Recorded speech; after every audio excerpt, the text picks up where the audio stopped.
Hello, everyone. It's me, DM Nathan, and welcome to another episode of Reckless A Talk, our bi-monthly TTRPG interview show where we sit down with some of the best, most interesting, most creative, and generally most pleasant TTRPG creators in the biz. This week is certainly no exception, as I got to sit down with the bright sunshine of a person that is Lexi McQueen AKA BlackGirlMage.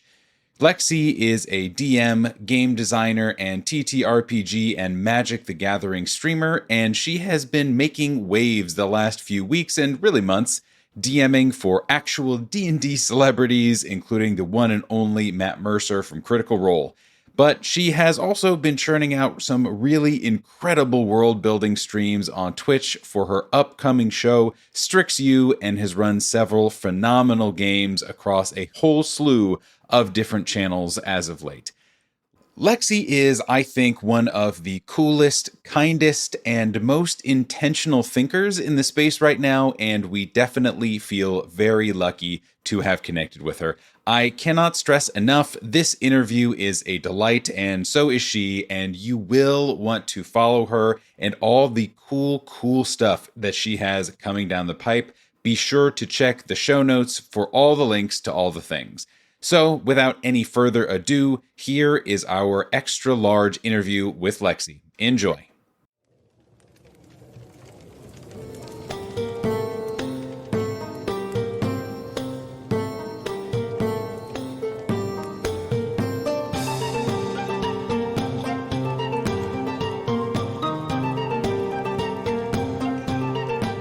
Hi, Lexi. Hello. Hi. Well, isn't it fabulous to see your audio only face around these parts? Those sound waves are looking pretty nice. Thank you for joining. I am fucking so excited. This has been weeks, months in the planning and plotting, and finally the stars have aligned, and here we are. Thank you for joining us. Oh my gosh, thank you so much for having me. Of course. You're like one of the coolest people. And so it's one of those where it's like you expressed even the tiniest bit of interest in ever coming on the show. Done. Easy. Yes. Can we do it right now? Can we record right this second? Easy. No problem. And here we are. Well, hello and welcome to Reckless to Talk. Lexi, for those at home who somehow either don't know of your might and glory or don't know the full extent of your might and glory, could you please tell everybody a little bit about yourself? Might and glory. Love that. Yeah, my name's Lexi, otherwise known as BlackGirlMage on Twitter and Twitch. I do a lot of D&D streaming, D&D talking. D&D talking? Is that a thing? I like to... Yes. Yeah, that's what we're doing literally right now. This is... Yeah. A lot of philosophizing, not only just about like the future of D&D, but also just like the kind of adventures you bring to your table, lessons you want players to learn, lessons you want to learn as a DM.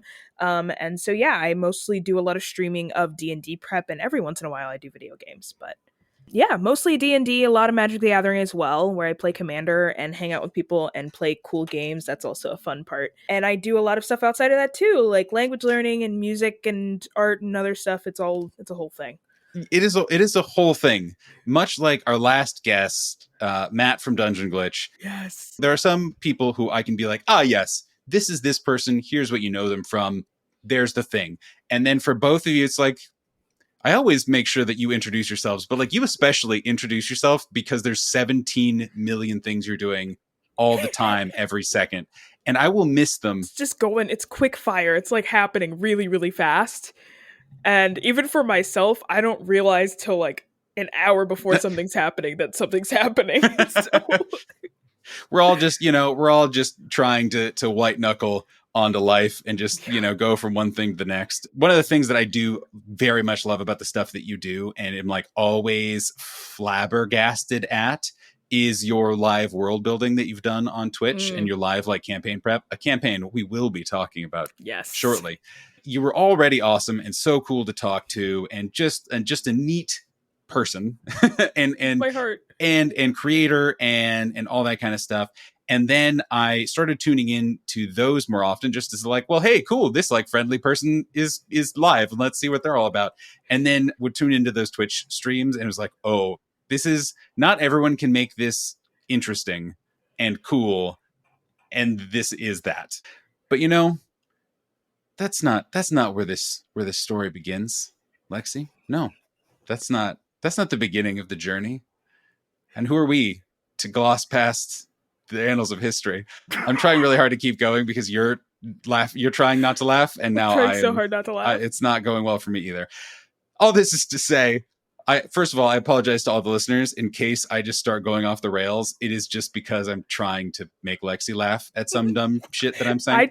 I have like so many. I'm the most expressive faced person I've ever met, and like that's like I feel like it's hard to meet yourself, but like at some point you hear everyone tell you that they're watching your facial expressions to see what's actually happening in a sequence, and I just like at some point I'm like, yeah, I accept it. I'm taking this.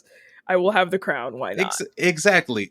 Facially live out loud. Yes. I am very pro that and take great delight in it.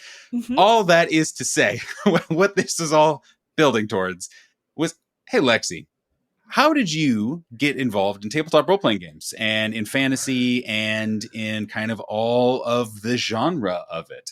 Yeah, I mean, so fantasy actually came first because my family, not even just my family, my parents are nerds. They were like, this is like for anyone who's like against religion, whatever, it's like a little bit religious. They're Christian nerds, which means they had to pick and choose what they could enjoy. And they picked Lord of the Rings. Very relatable. I know that as I look at my own parents and see similar kind of things. Picked Lord of the Rings. My mom was the kind of person that like was in the theaters when Star Wars was released. My dad was a big comic books guy. Like he loved Batman, loved Superman, anything DC, very much into that kind of thing. And then growing up, my brother and I would watch Lord of the Rings, like little bits and pieces. We would watch bits and pieces of media, and because we weren't allowed to like watch everything, we would have to make up things ourselves. So fantasy kind of got introduced pretty young because I'd be like, I'm going to make my own version of that TV show called Hannah Montana. Or like, she's got laser cannons and a gun boot. Yes, Hannah like, Montana. It's just like those kinds of things. Me and my brother actually, this is like a story. I tell a lot of people this story just because it's like directly illustrative of my brother and I's relationship. Very demonstrative, Exactly. My brother and I would write stories. We would sit over the summer and write these really long stories. And I think the longest one we got to was like 200 pages. Whoa. And we called my mom one day because we believed in this story so much. I called my mom and she picked up the phone and I'm bawling my eyes out. And she's like, why are you crying? And I said, Gabe told me that he's going to get the rights to the movie of this story. And I want the rights. We like fought about this, and she was like, I'm fully at work. You're 12 years old. I don't know what to tell you. Like, you guys are technically old enough to figure this out. Exactly. Please do. Please. It was just, it's one of those things where like our brains were kind of fueling themselves with like fantasy and other kind of wondrous ideas since we were younger. And then as I got older, we were able to like actually fully watch things like The Matrix and Lord of the Rings and things like that. And I started just like writing more fantastical things. Tabletop didn't actually come into my life until senior year of high school. I heard about D&D and I went to someone, I used to work at a laser tag, go-karts, mini golf, mini bowling place. Fuck it. What was your job? I was the laser tag marshal. God, fucking that's a good job title. Like it could have been way dumber, and that's pretty good actually. Exactly, it was great. I got to like I did my whole spiel of like I'm telling everyone how to wear your vest and all that kind of stuff. I didn't like bully kids, but I had power to be like, hey, don't talk while I'm talking, or I'm taking your entire 7th birthday party and kicking them out of this game. You had authority. I had authority. It was great. But I worked there, and one of the dudes that I worked with I started asking and talking about D&D, and he was like, yeah, I play in a D&D campaign. And I was like, oh, can I join? Because I didn't know how D&D worked. And he said no. He was like, no, I'm so sorry. We're super far into a campaign. I didn't know what that meant Sure. at all. So I thought all D&D games were closed. Like, I was like, oh no, guess I'm done. You got to get it ground floor only. Yeah. I was like, well, if the breaks are this tough, I guess I shouldn't play it. It took me getting to junior year of college where I had a friend who's like a friend and her twin, and he started running Curse of Strahd for us. Me and my friend got super into it. We had accents. We had I fully built out like a cleric. I was so excited. And it just we got one session in and it crumbled. Yeah, I was waiting for the shoe to drop. It really felt like this was not ending well for junior year Lexi. No. But I ended up grabbing a DM's guide because after that I was like, oh, this is really cool. Wonder if I could tell these stories myself. And immediately got sucked into everything. Yeah. So it's been about, I think senior year was when I it was the tail end of senior year too. I spent a long time writing and making maps and stuff. So I think senior year was when I fully started, but it was the tail end of senior year that I fully sat down and was like, I'm going to make a campaign. Yeah. I started off with my Disney campaign, and then we were like, oh, this is a lot. And I started my first, I would call it serious game at the end of my senior year of college. So that was the beginning of COVID. So that's we are now. That's where we are. Yes. Well, first of all, for those who don't know, you just very casually dropped the words Disney campaign. And I think that's, I know of it. Yes. But others might not. And I feel like you said, that's a very instructive bit about you. And that was your first campaign that you ran was elaborate. So what was the Disney campaign? The Disney campaign was set in a world called Yesnid, and it was, I was being very, very discreet. The listeners at home can work that out for themselves. Yes. Take out a piece of paper and a pen. The cipher begins. Yes. If you figure out the cipher by the end of this episode, then congratulations. That's it. Some sort of Easter egg.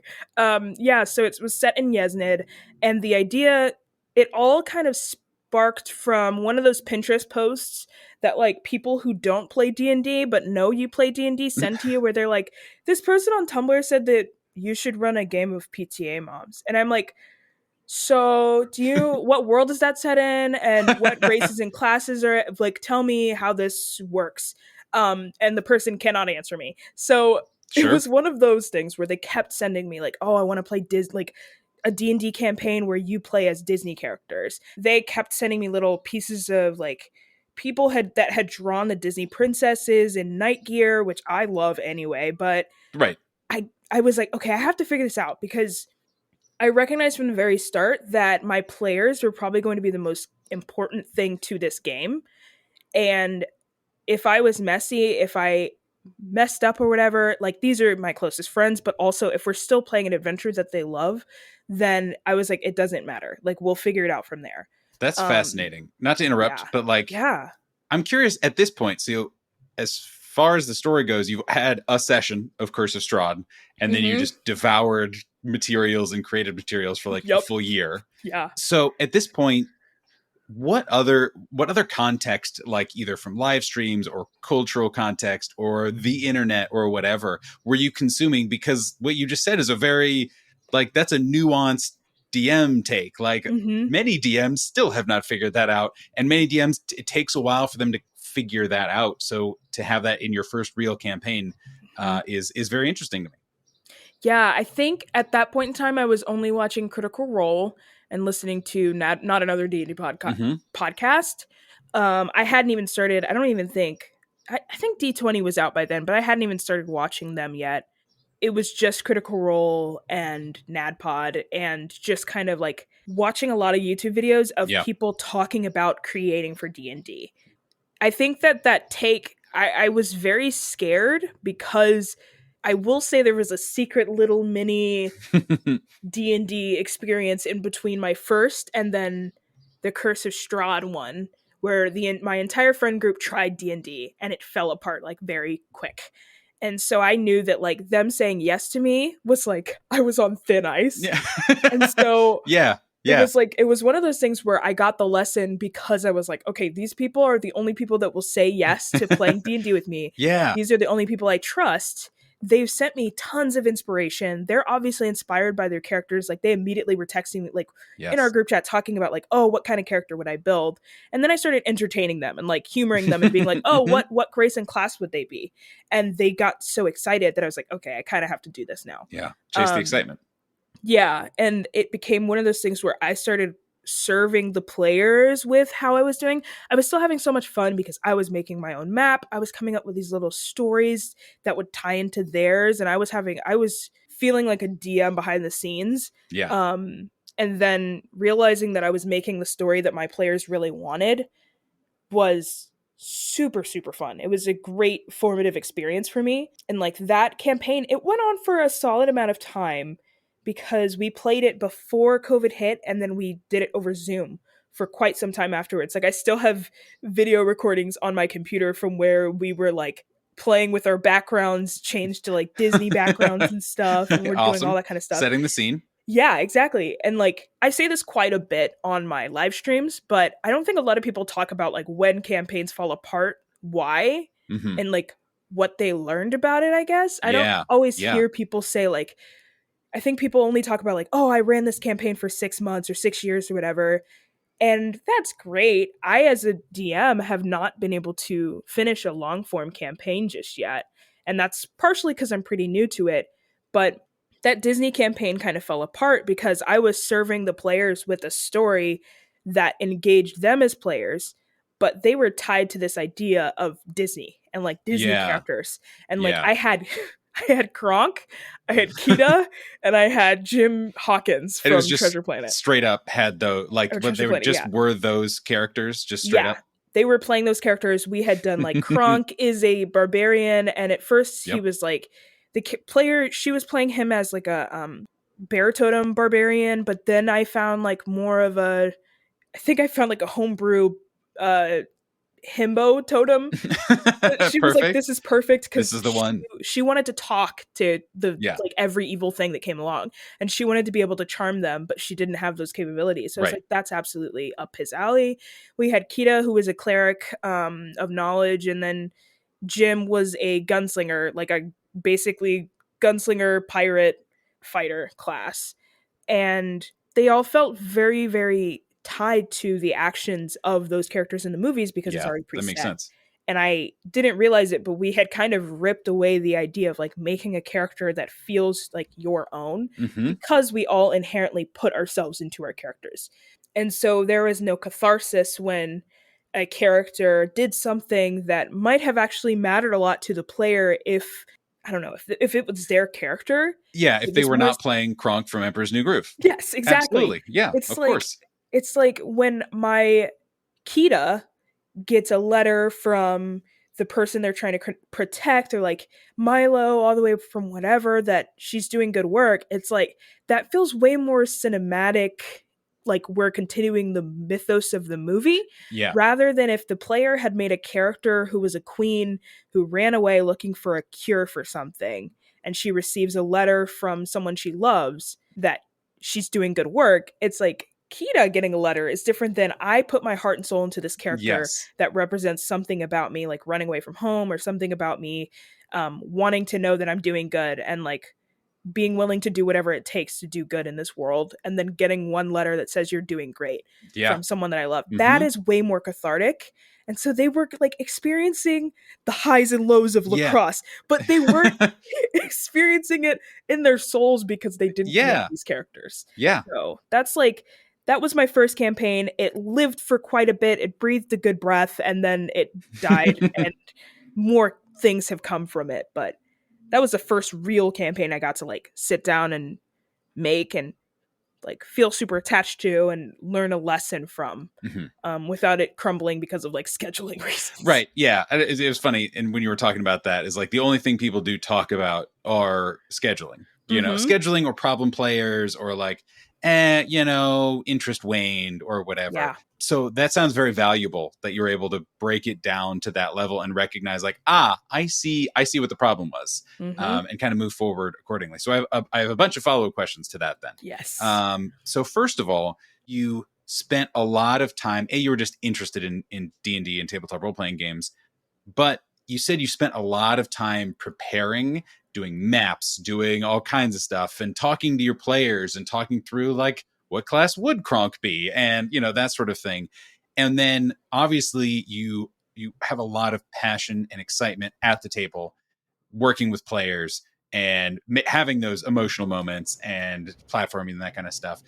For you as a creator, what part, if any, really invigorates you about tabletop role-playing games? Like what's the part that's like, this is why I DM?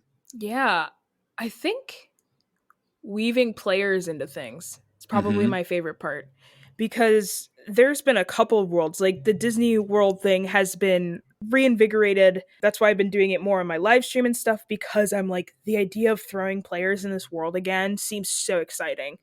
And I'm finding myself, it's actually hard to world build for that world, because what fuels me is, I think I said this before, my players were already sending me inspiration, like already sending me things. They're like, oh, this would be so cool to have this in the world. Or like, what if Aurora was this instead of this?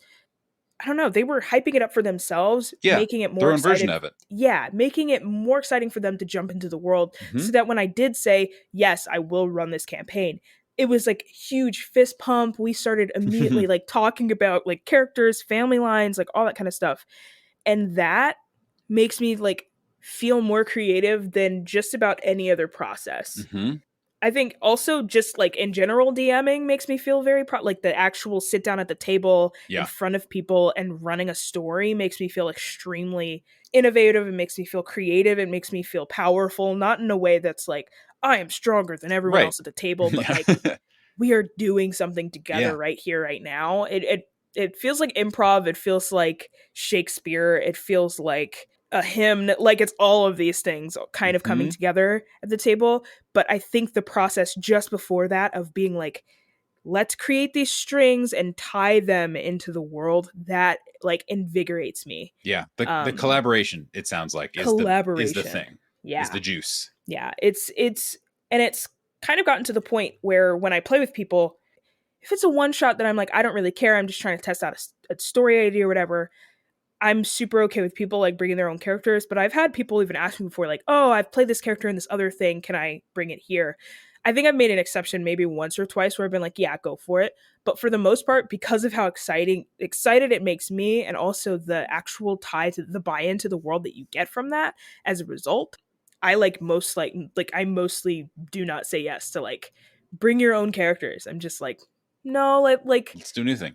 Yeah, like let's figure out our own way to tie you in. Here's the world, here's the situation. Does anything strike you as like inspiring? And usually people are able to come up with something after that. I don't think I've ever met anyone who's been like, oh, well, I've been playing this character for 10 years and I wanted to play it again. But I think that moment before the collaboration and then sitting down at the table to actually play and like having the story sprawl out in front of you, like I could do that for tens of hours, honestly. Well, and you have live on stream. Like I've watched you for tens of hours alone do that. And something that struck me and is a good follow-up, I think, to this, for me, I definitely, much like you, get a lot of juice from the collaboration and from kind of the lines that the players help draw. And then I can just, like you said, I'll just spew for hours in my own brain and just go, right? This is the very artsy version of this question. Where does like creation start for you? Like when you're starting down either a one shot, whether you are, you're like, okay, cool, I have a limited series in this system that I'm going to be running on stream or for friends or whatever, where does that kind of process begin for you? And what do you like doing in it? Yeah, I mean, my process kind of comes from plot and any inspiration I can find. So I grew up screenwriting, so I started off writing those little stories with my brother. Yeah. But then I moved on to film as like a descriptive media because I just really enjoyed short films for a long time. Like I would sit and watch sci-fi short films and horror short films and all different kinds of stuff. And it really put me in awe to see what people could do in 5 minutes, or people could do in 8 minutes, or even just 30. And so I was super in awe of that. And I started writing my own films. I'll either start with plot, or I'll think, like, if I see a piece of media or I see a character that I'm like, oh my God, I'm in love with this concept. Yeah. I have a little note on my phone that's been going on for like 4 years now that Uh-huh. I literally write down like every single character idea, piece of, like, if there's a piece of art that I'm like, oh, this would make a great NPC, I will drop it and throw it in. I start writing down lines. I write down lines that I've Ooh, heard. I write that's smart. down character ideas. I write down class ideas. Like, one thing I wrote was touch is a sacred thing. A Nova burst style paladin that needs to touch their enemy in order to cause damage. I have the line written down. This is what pushes men to the bottle. I heard that once and I was like, that was extremely epic. Okay. Yes. That's so Um, smart. I'm going to it's absolutely steal that immediately. so good. I'm trying to see where. Encounter ideas. Sloth King. Be escorted by a troop of 8 human guards. But why is the sloth so well respected and well guarded? I don't know. Good question. We'll figure it out. No idea. And it's like stuff like that. I will take and find emblems in old, like, museum pieces, because there's a lot of Twitter accounts that like post like one Yeah. museum piece a day, and I will take those and I will describe them how I see them and just practice describing. Oh, that's awesome. And so a lot of things come from that. I will start with a world idea, and then I go directly into a plot, whether it's a plot of the first adventure, whether it's a plot of the overarching, Yeah. this is going to be the conflict. And then I start pulling from these inspiration notes. Like, I have tons of them of just like quotes, advice, characters, movies, screenshots, words that I am inspired by, things like that. And I start throwing those into the world in different places. If I think that this is like, if I think that's appropriate for an area, I'm like, oh, this character, they're an angel, or they're an artificer with like gem wings that they've created for themselves. Where would they live? And I just throw them somewhere. I'm like, you live there now. And I walk away. You've just dropped like 18 things in a row that are just bonkers, amazing things. Nuts. And I'm going to edit all of it out to protect your IP. Thank you. And or like do some like bleeps over it. Just so that, you deserve ownership over these things. Or if anyone uses them, be sure to tell Lexi and I when you shove them in your games. Exactly. And go from there. Lexi and Nathan TM. Yeah, exactly. Well, so I'm curious, as someone who enjoys enjoys the story and enjoys, of course, collaborating with the players, when you're telling a story or when you're consuming a story or whatever, what are the kinds of stories, thematically, genre-wise, whatever that means to you, that you gravitate towards or that you're interested in exploring? Human stories. Just straight up. I think my favorite stories in the world have to do with humans, and that's like very selfish, I think. But I think, and I think a lot of people will say every story is a human story because it's either written by a human or told by a human or might contain humans. Like, there's a lot of things. Bob's Burgers, is that a human story? There's humans in it, right? Like, there's people, there's fully a family. I would consider that a human story. I think certain stories really tell something about the inner workings of a person versus the exterior and the world and how that affects the person. And so, depending, if it's an overarching like campaign story, campaign plot, then it's like, okay, what do I want the players to learn?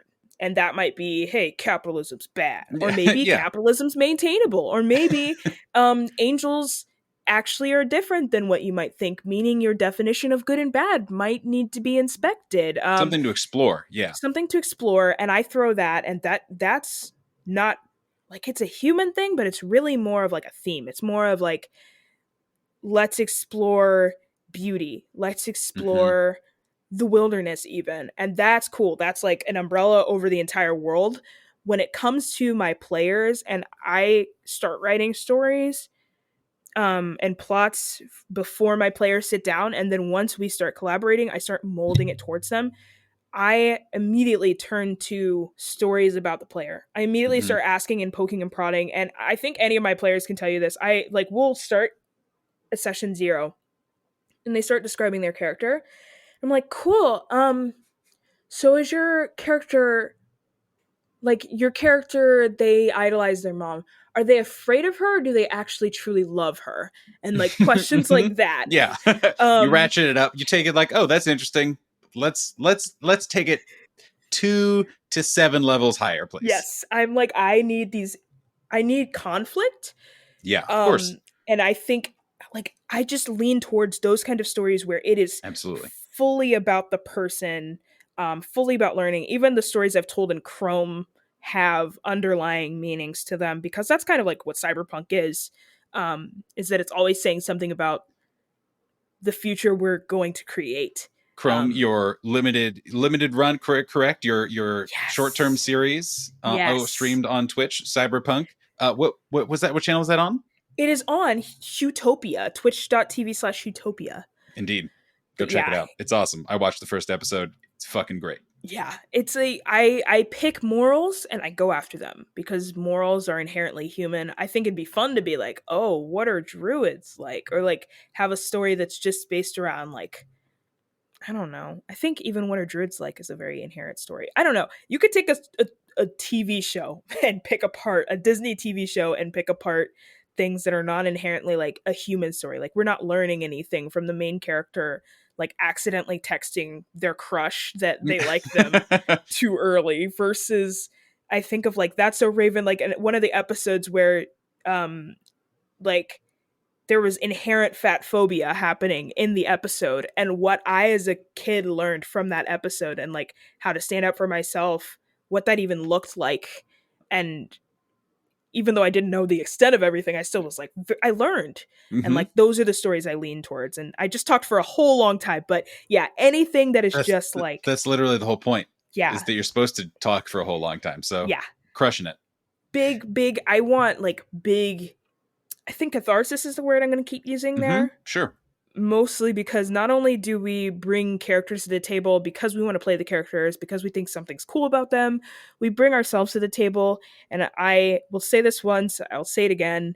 I really think tabletop games and the hardships and then the overcoming of the hardships that we go through in those games, those are like little mini vaccines for the real world and the hardships that we face in the real Hmm. world. Not saying like playing a character in a game that deals with their parents and like racism or xenophobia as an Yep. elf or whatever is going to make you be able to handle it better in the world, like, or not even handle it better, but make you completely just rolls off your back whenever you see it in real life. Right. But Or have more nuanced takes or whatever it is. It's not yeah, going to cure it or whatever. Yeah. exactly. It's but it's like a vaccine where it will Hmm. continue the continued repetition, like repeated exposure to it will help over time and it helps us develop more complex reactions to those things. And so I usually lean towards stories that will like feel good to the players without directing like targeted trauma. Like Yeah. it's Yeah. just It's a balance always. Yeah. I yeah, was going to there's a ask about. balance. But yeah, I'm never going directly at like, oh, I see you're having issues with your family in real life. Well, guess what's gonna happen in this game? Like, I'm never doing that. Yeah, there's a line. Yeah, It's still a character. It's still rolling dice. Absolutely. absolutely. So yeah. Have there been any stories for you that were big tentpole, either tentpole stories for like, this is what what formed me or formed my kind of understanding of stories, or have there been any stories that served as vaccines for you? Stories that you saw kind of the power that they can have. Obviously, you've talked about a few already, but Hmm. anything that stands out to you that has mattered to you? Specifically in tabletop or like books, films, that kind of stuff. All of the above. All of the above. Interstellar is one. I Ooh. know that there's jokes about film bros liking like Interstellar. Like if they like Interstellar, turn around and Classic run. film bro, Yeah, Lexi. Yep. classic. Yeah, that's me. Um, I think Interstellar is a movie that captures its theme in such a complex way and then they say it out loud. Good, Yes. like, thank you, Anne Hathaway. Love you so much. But you said it out loud, Yep. and you shouldn't. And it's not her fault. Like, it's fully not her writing. But it captures its theme in such a complex way in almost every aspect. Whether it's the world, whether it's scientific speak and jargon, the characters, how they speak to each other, how they love and hate each other, all of it embodies the theme. And like the theme that love pervades time and space. Like, love is stronger than all of these things. I just like turn the volume down when she starts her little speech, and then I turn it back on, and it's the perfect movie. But it's like that was probably one of the most formative things for me. There's this book called The Hate You Give it's about a Black girl who has she deals with W. Du Bois's like double identity, like the idea that you will be one Black person at home with your family and then another Black person when you are at a school full of like white kids, or like in a grocery store where you need to fit in, or like running in a neighborhood, like you're going to be a different person. And maintaining that is just like, it's just a lot. And that book captured voice so well and captured something in my head so well. I've read a lot of books, but I think that book was the first book that felt like it grabbed my forehead, gave me a kiss, and then like just like sat me down and comforted me. Like, it was the first book that showed me what voice actually meant. Outside of just like, oh, this author uses this word a lot, or like this author tends to use a lot of floral speak. It's like voice is like when you recognize, like you fully resonate and see too. And so both of those things. I'm also a big movie scores girl. I grew up like I said, religious, so I listened to a lot of movie scores because that was my way around it. I was like, there's no lyrics in a Hans Zimmer score. Like, you can't tell me he's singing. So I listened to a lot of movie scores, and a lot of what I would write would be to how I felt. And so I would pay attention to how the music tries to make you feel, even in just one like little tiny score or like one tiny piece.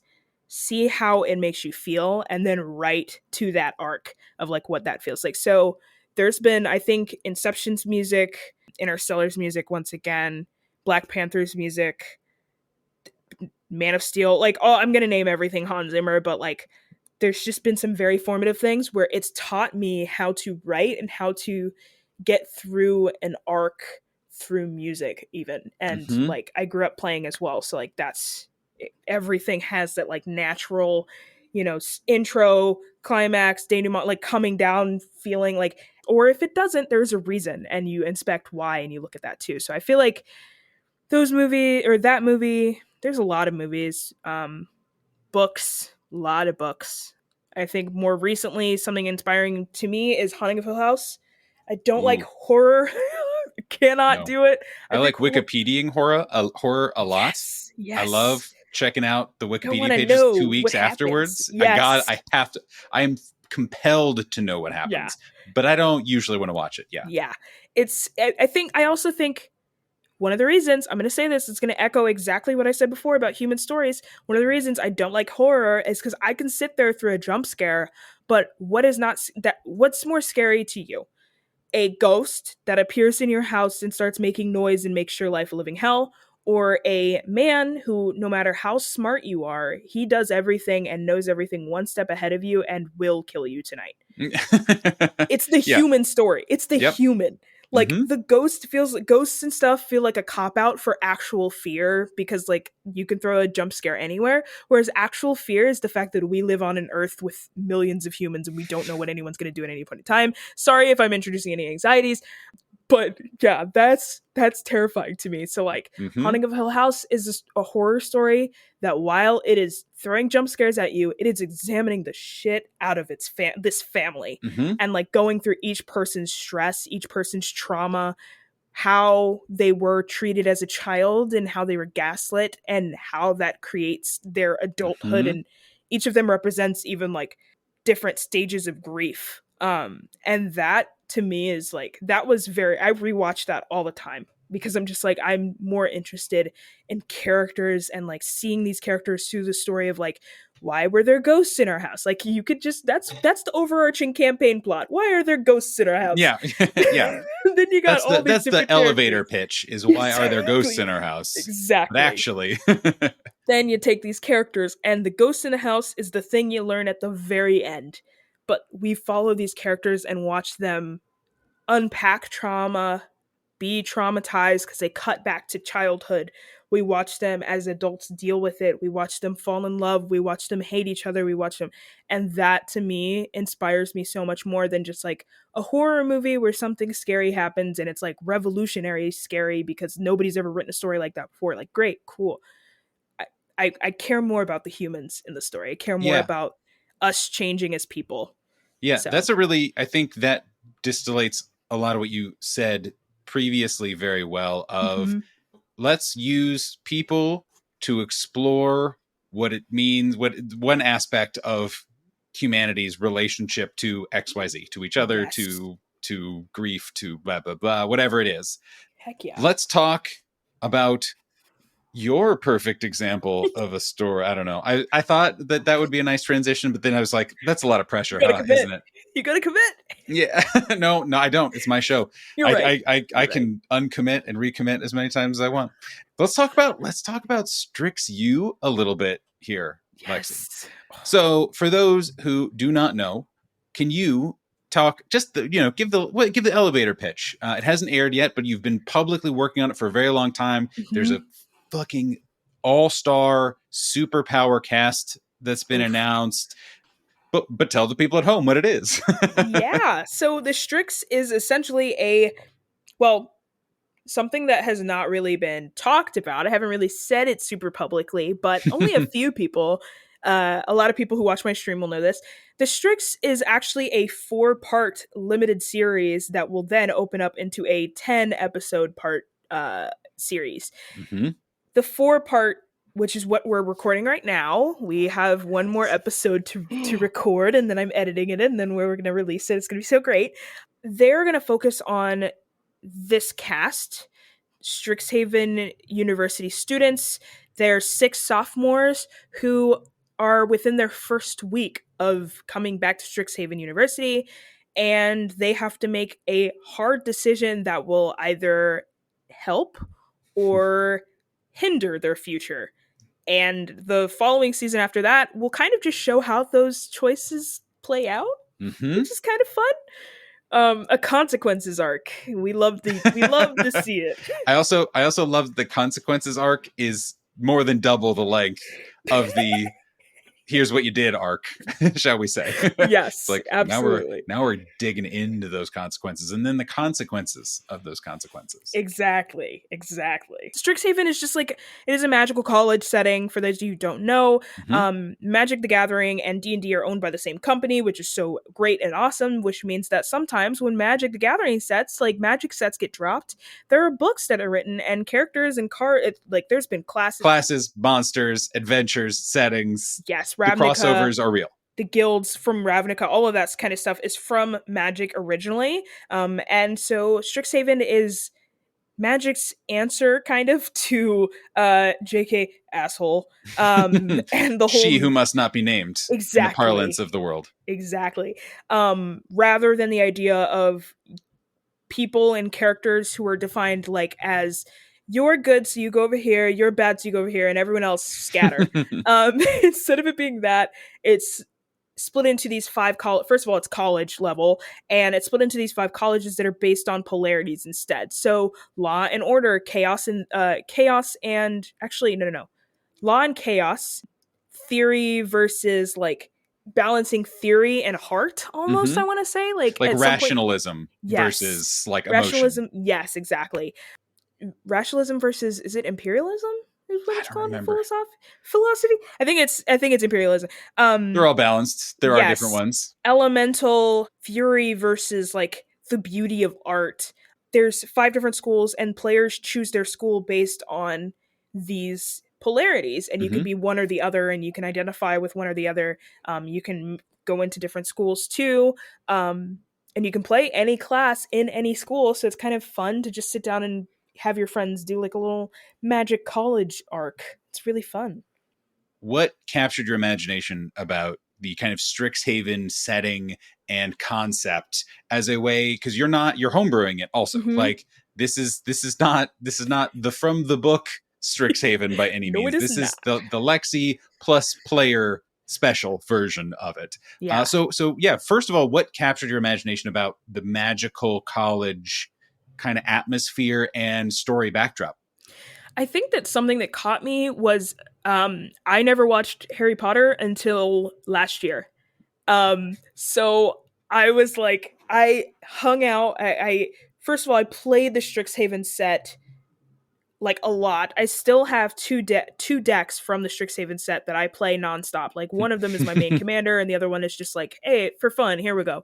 So I kind of had an understanding of most of the decks, most of the vibes of the schools based off of playing Mm-hmm. Magic. Mm-hmm. And then once I realized they were releasing a set, I got really interested in those polarities. I got really interested Mm-hmm. in the settings of the schools and what that looked like. And then my motto, human stories. I loved and hated college. When Strixhaven dropped, I don't think it Mm-hmm. was fully a year ago, but like when Strixhaven the book dropped, I was very much looking back at my college years and like trying to figure out what I loved and what I hated about them. Yeah. Just because I was like reevaluating relationships, reevaluating adulthood, all that kind of stuff. Yeah, sure. And I thought about in college, I had a huge friend group that was like 6 people strong, like 6 to 10 people at any point in time.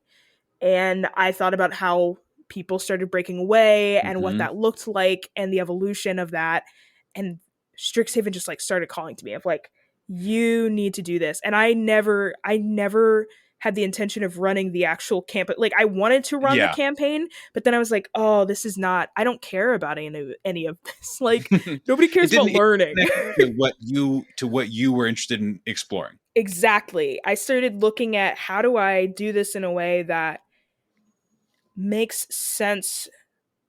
Like school is still a backdrop and school is still a pressure, but it's more so encouraged that you skip, like to go do your own thing.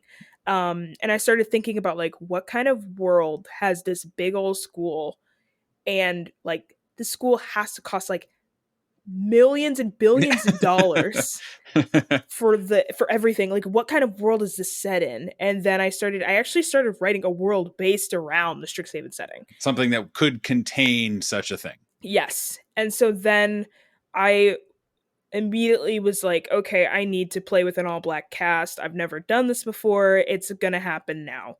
And Um had you done any, just because kind of when I got to know you yeah. was when you were already kind of streaming, already, kind of being a quote unquote, like, I don't know, D&D public, Personality. whatever, yeah, Yeah. whatever the fuck we call ourselves Yeah. kind of situation.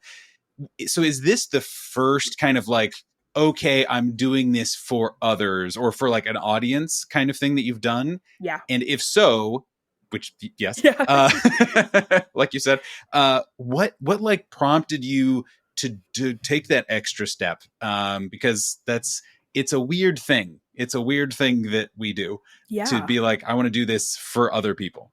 Yeah. I mean, I've been watching the space for a while. I have fully been in the space for a year now.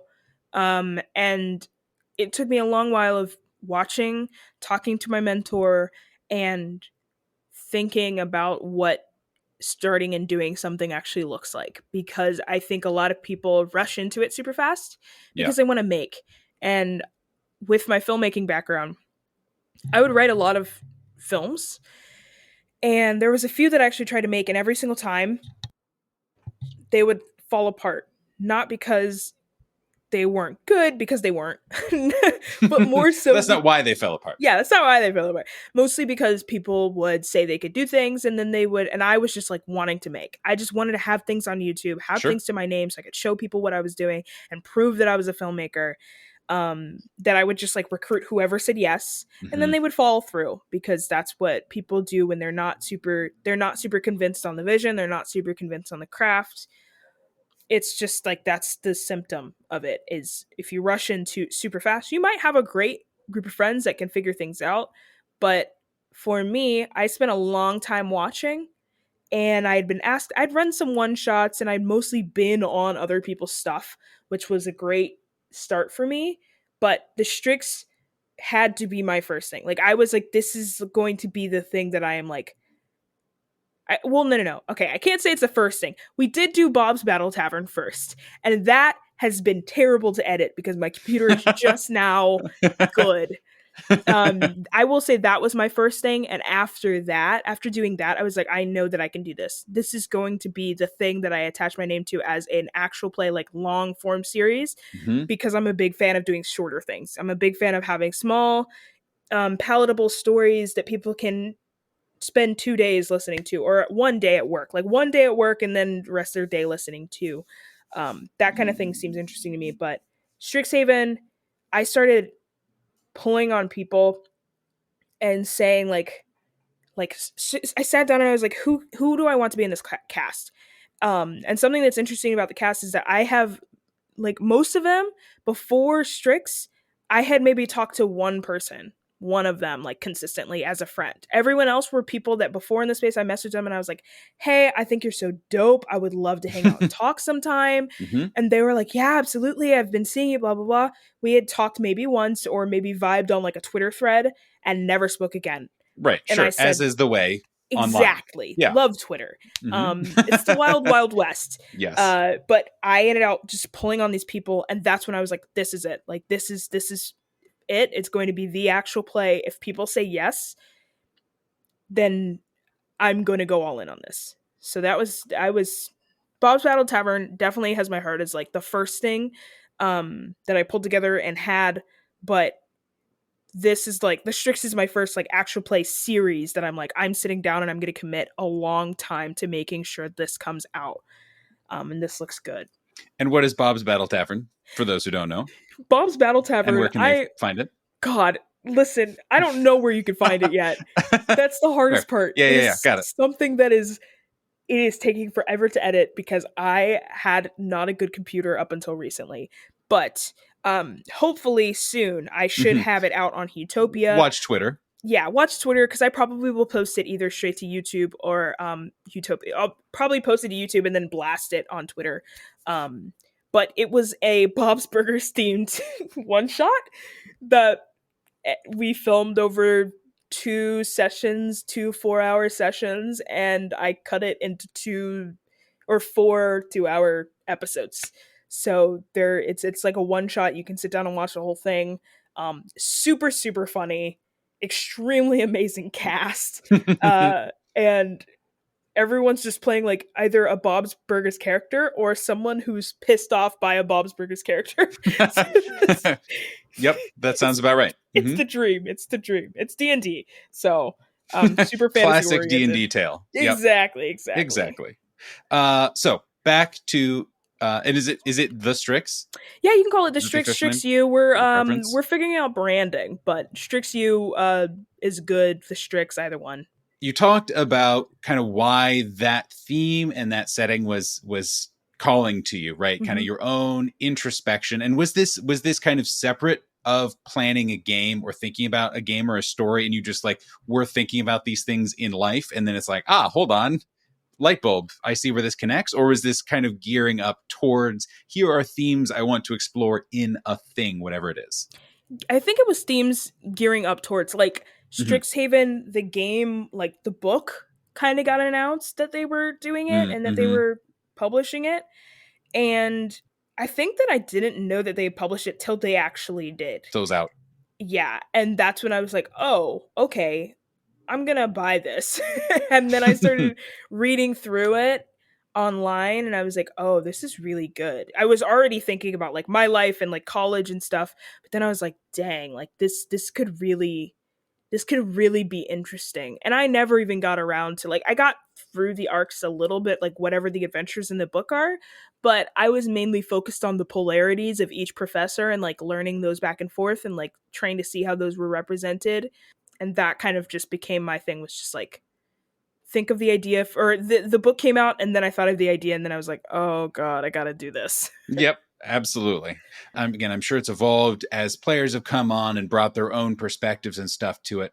But what were the themes, the elements the I guess experiences is maybe probably the best word for it, that you were really interested in exploring, in capturing, in kind of putting into the show and into the game.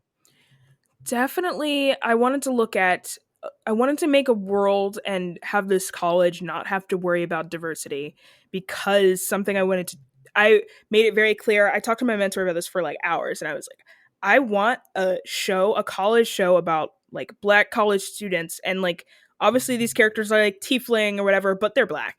Mm-hmm. These characters that are black that don't have to worry about diversity, that don't have to worry about going to a PWI, like a predominantly white institution, don't have to worry about that.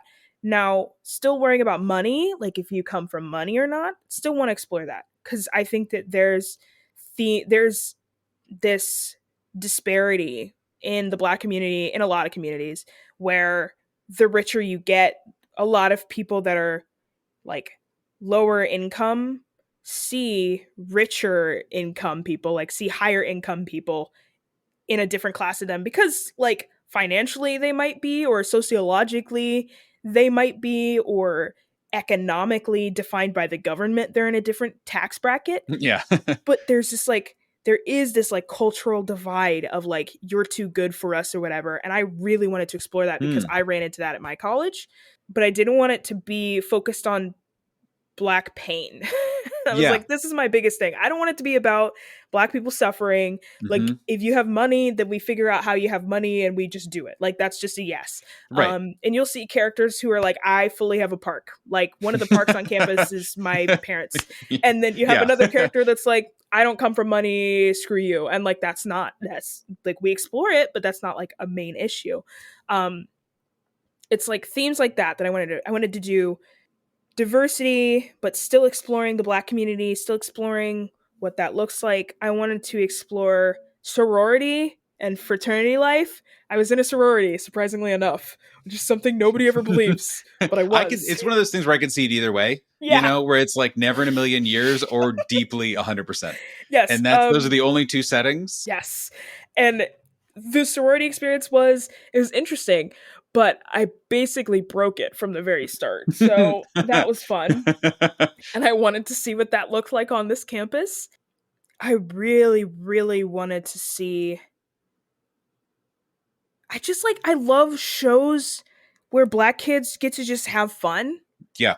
And Be kids. so, yeah, exactly. So I immediately, like, this is after I pulled the cast together, but I immediately started being like, what kind of stuff do you love seeing in like TV shows about college?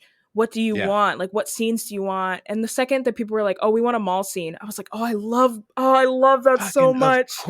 course, you need a mall scene. Yes. Exactly. Like things like that. That's like little tiny pieces of TV that I was like, oh, this is necessary. We need like a pool party. We need like a this. We need a that.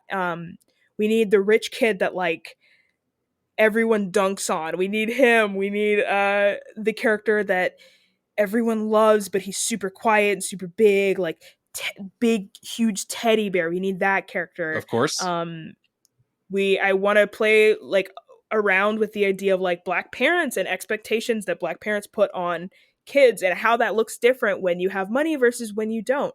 And the thing is, those experiences are so like duplicit, like there's so many of them that I don't have to be like, I want to explore rich parents and non-rich parents. I could be like, Right. hey, parents, just make Yeah. your character and then make your parents and tell me what they're like, and we'll Mm-hmm. explore that. And it was one of those things where I was pulling a bunch of inspiration from TV shows I used to watch, TV shows my parents watched, TV shows my sisters watched, movies, and then even like looking at Harry Potter and being like, they don't have any fun. Like, jeez. They have Like, Quidditch once a yeah. week, and then they go to class, and then maybe something interesting happens. Exactly. I'm like, Maybe the it gets most interesting attacked. thing about this school is the bullies. Like, oh my gosh. Like, I was fully like, I think that Draco bullying anyone was like, I feel that the reason that the teachers really didn't stop it was because that was the most entertaining thing they had on campus. And that's like so Something needs mean, to but happen. like, yeah, Thank you like, for making it a little more exciting. exactly. And so it was one of those things where I was like, it's college. I went to a college where we weren't like a party school, but parties were happening like every single weekend, and you just had to know someone to find where they were and you would get there. And I transitioned from a homebody into being someone who went out and partied, like not a lot but pretty constantly. And so that I wanted to explore and see all of that, and I Hmm. wanted to explore everyone else's too, and see what they all thought of college, even if they never went. Like, just see what you how do you feel about college. Do you hate college students? Cool, let's make a character who does that. Or Hmm. like, let's see what that looks like. It's kind of pulling inspiration from everywhere all at Yeah. once.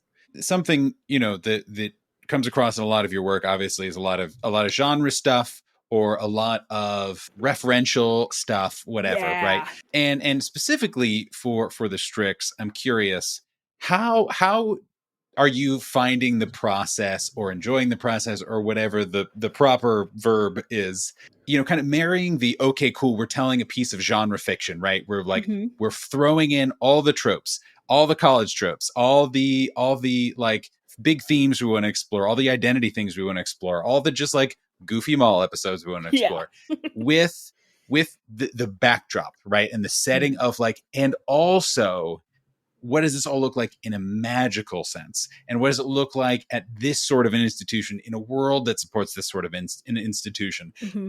Are kind of I'm just curious if you could talk through kind of your experience marrying the kind of modern day college tale with the Strixhaven intensity and Yeah. themes. Yeah. I mean, I think that like something critical to this whole process was that I was also developing a world on the side. Hmm. While I was coming up with the story, while I was gathering cast, I was still world building, and I like you could fully see me world building the world that this thing runs in Hmm. on my stream like weekly, while I could show you receipts where I was like texting people still to be like, "Hey, want to be a part of this thing?"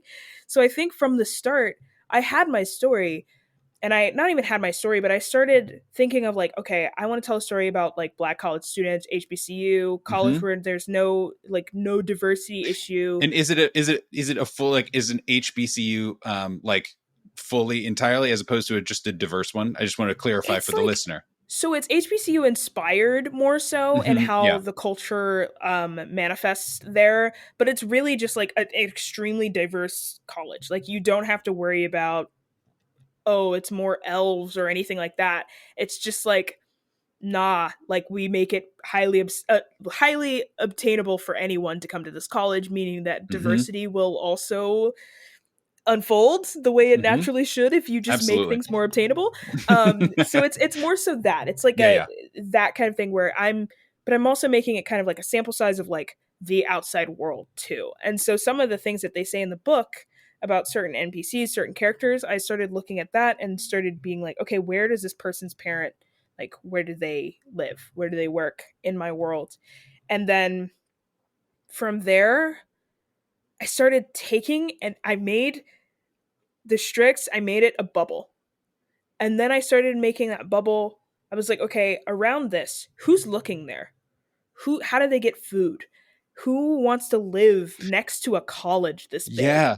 Your world building process is fantastic and fascinating, because you ask questions like that constantly. And like, Yeah. again, I don't know if they're available anymore, or if you're doing more of them or anything like that. It is so cool to hear the questions that you are asking yourself and then answering as you go. Yeah. Cuz my brain just starts churning and I'm like, okay, colleges don't live on their own. And what helps, so my sister used to work in a advancement position where it's like, I'm going to go to all the alumni, like all the old people, and ask them for money. Hmm. And through that I started seeing, okay, cool, colleges cannot exist on their own, and no matter how much money they have, they will always say that they need more. So who is funding this college to the point that the students don't hear that there's an issue with money? Like, Right. things just get built, they don't, and magic is a big part of that, but who's supplying that if all of these students are still learning? And the professors have to focus on teaching and preparing their lessons. And so then I started thinking of outside structures that build themselves off of either hiring students from this college or sending things to these students from this college and kind of picking. And then the world exploded of just like this king definitely picks students from this school to be the head mage, to be, or like mage in Yep. training, and then master, like blacksmith apprentice. Like, he specifically only wants the best of the best from the school. Great, cool. With This agency over here. ideas in mind and strategy and Exactly. politics and yeah, all the Exactly. good stuff. And it's like, I've never really run a politicky game before where it's been about like what's going on in the president's mind or like the king's mind, that Yeah. kind of thing. Mm-hmm. But this was a game where it became, because everything is like I said, it became a bubble, and I needed to see all those strings going outward Mm-hmm. and back to it. Um, it became immediately a politics game where I was like, okay, I need to start doing that. So that's kind of where I married the two. And it's also similar to Bob's Battle Tavern, where I had the idea of a Bob's Burgers one shot, and I was like, okay, these characters exist. I feel like, They did you own a come up with tavern. that like on Twitter? Yes. Like, I feel like I remember seeing on Twitter you coming up with the idea, and then suddenly it was a thing that Yes. exists. That's Anyway, literally it. please Yeah. carry on. Like Please continue. it becomes a thing where I come up with conflict. So cool, he owns a Mm-hmm. tavern. There's a dude that lives in the town over that always has more like company than he does, like always has more customers than he does. And this man's just trying to get by. What is the biggest conflict this man could have? And then my players introduced themselves, and I'm like, cool, they are the biggest problem that he could have. As is often the way when it comes to talking about player characters. Exactly. So it's this thing where I will come up with the characters, or like even thinking of like, eventually I will get around to do my Schitt's Creek thing. And once I do that, it will be okay, cool, I have these characters. Let me put them in a bubble and then see everyone that wants to mess with these characters. Like everyone that wants to, either someone wants to kill them, someone wants to make sure they get back into their kingdom, someone wants to marry the son, someone wants to marry the daughter. Like, it's just one of those things where I'm like, okay, cool. I'm going to put them in a bubble and see how the world interacts with them. That way, when I pop it, things start off and they Yes. don't have to, like, it just unfolds from there. So that's kind of like been the process of like marrying things together. Is I start with something, a little thing, I seal it up for later consumption, throw it into the ocean, and then build a world around it. And then I go fish for the little thing out of the ocean, Yep, bring it back up, and then smash it on the ground. Exactly. In the middle of it and run away. Yes. So what if you can say, no pressure, what is the conflict of this show? Oh. What is this thing you smash on the ground? Yeah. But like, can you tease it?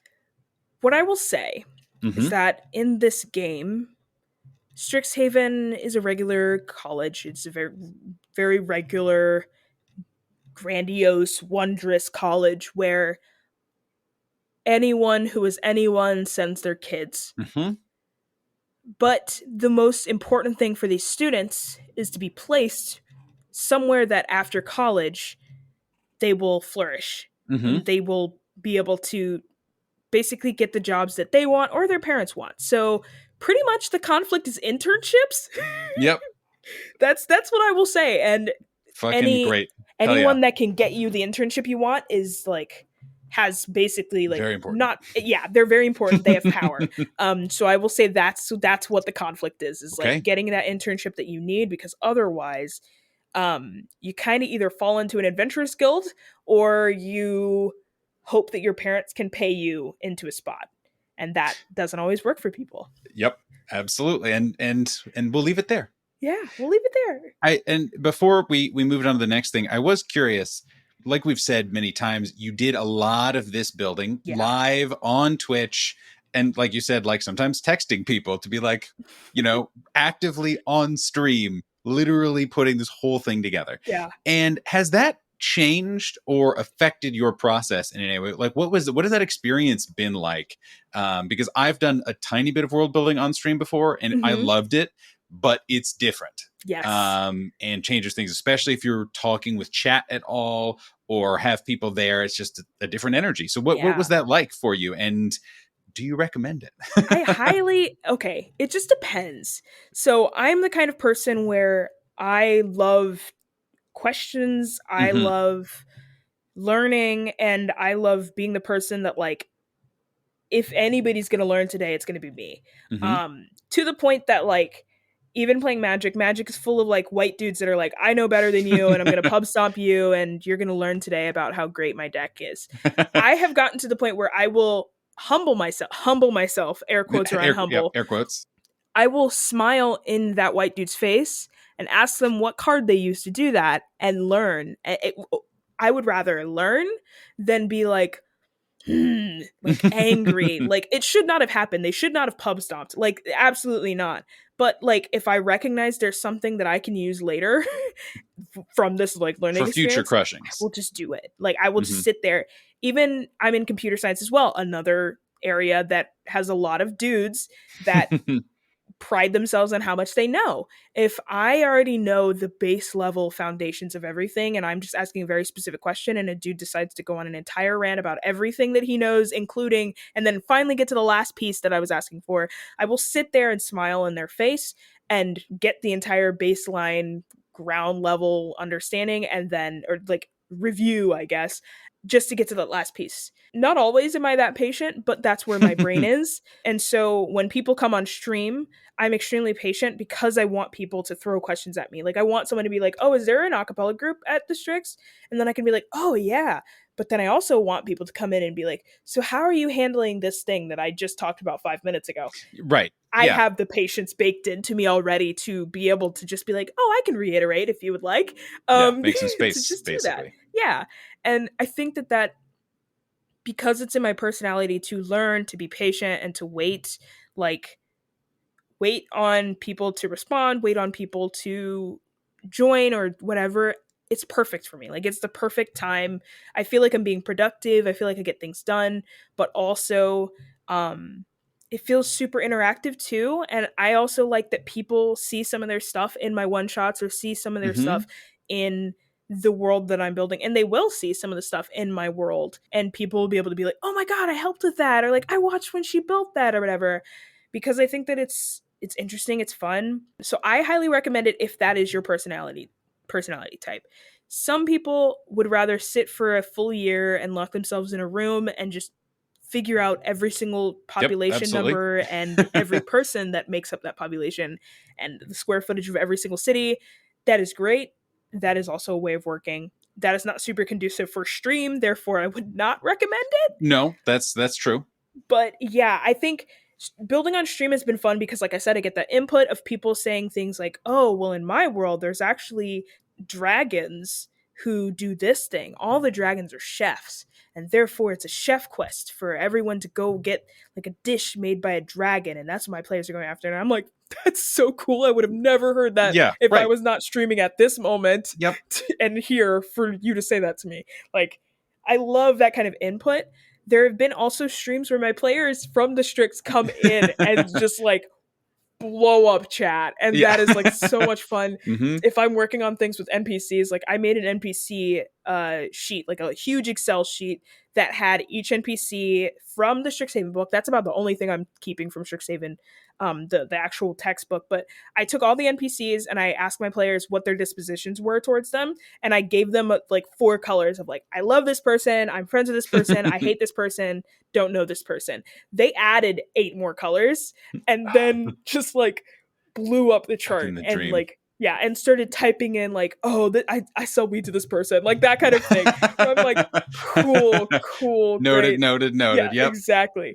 And so when I was making the sheets, I was making a little worksheet I was using about rumors. I started building rumors for Strixhaven NPCs. I watched part of that stream. It was a lot of fun. It was nuts because we're coming up with fake things and people are able to input little things that they've heard about people in college, also just like really funny fake things. And then so like half of the cast of the Strix came in and they were just like blowing up certain characters. I hate them, like I bully them so hard, or like I love this character, I stand this character. It was so great. So I feel like when I was world building for my Disney campaign, I kind of had to keep to myself. I didn't really know anybody that played D&D, so I didn't get to like nerd out about it to anyone. It was very isolating. I still had so much fun. Like I built the map out. I had a lot of fun, but building on stream is just different because I feel like those pieces and parts that I miss, someone comes in and says something, or even just like Mm-hmm. helping someone out and being productive, what like us both being productive together as a byproduct of me world building is like kind of fun and interesting to me. So Absolutely. yeah. Absolutely. Yeah. Again, the streams were always so cool. And I always thought you did a really great job of talking through your process Mm-hmm. while actively absorbing things, and while kind of being very transparent and very very accepting of ideas, even if they didn't fit. You would talk through them. You'd be like, I don't know if that works. Yeah. Here's why, but like we'll pivot this way and that kind of stuff. So yeah, they're great fun. Just go track them Yes. down, everybody. So what's Matt Mercer like, Lexi? So nice. Extremely nice. Extremely nice. That's it. Chaotic. Let I him would play imagine. D&D more. That's what I have to say. Oh my gosh. Would you like to provide a little context? No context. Just kidding. No. Oh, yeah, I was gonna say that it's your interview. So You're right, but it's if you're your just like, show. no further comments. Yeah, no. Pass. I basically DM'd another famous four shot. I'll call him those. That's a fun one. Yeah, famous. If no one uses that name, you should 100% use that name in case you ever need content filler. Like, oh yeah, famous four shot. I ran another famous four shot for Matt Mercer, Josephine McAdams, Michael Sinclair II, Persephoros, like Sephi, this Joe Johnson. I'm so annoying. Joe Johnson, KP, who's oh my gosh, just stellar. I ran a four shot for all of them where we sat down in one day and knocked out a one shot, and it's split up into 4 parts. It is so dope. It was so much fun. It's over on Tabletop Jocks' channel. They do a lot of Magic the Gathering stuff, but they've been dipping into D&D, and we're hoping actually to put out more adventures and stuff. So if you want more D&D, poke them, because I will do more D&D if they allow me. I will do it. Yes. I will do the thing. Yes. But yeah, it was a very whimsical, wondrous, fun adventure, and I just let everyone kind of make their characters. All of their characters are literally bonkers. It's amazing. Oh my gosh. So, of course, I had to just ask because I thought you would laugh at it. But the real questions behind that are kind of first and foremost, what was that experience like? Not just in terms of the, like the setup or anything like that, but getting to sit down. You said like you were watching Critical Role, like in that year of like getting into D&D, Critical Role. And then there's on top of that, drops some of the biggest names in the space, like some of my favorite like players and streamers, all just like casually around a table, and like having it become like a real thing where you looked around in person, saw all these faces, and then had to run a game of D&D for these people who play a lot of D&D. Like I got anxious a couple days ago just thinking about how I would experience that. So what was that like? I will say it was wild. The first thing, I will say the whole thing started with the text of, do you want to run D&D for Matt Mercer? And I said yes immediately. Yes, you have to. Contractually obligated, you must in the D&D space you have to say yes to that question. You have to say yes. I was immediately almost spiraled from the stress and that idea, because as the cast was revealed to me, I was like also thinking like Josephine McAdam, what? Like all of these Sephi, what? Like all of these people, and being like, oh my god, like how am I supposed to do this? And I shut myself up, and I said, I literally said shut up out loud, and my girlfriend was like, what? Don't worry about it. It's part of the process. Exactly. You wouldn't understand. I had to say shut up, and then I immediately thought to myself, I said, I'm going to run a game that makes me feel fun, like makes me feel comfortable. I'm going to run a game that I find fun.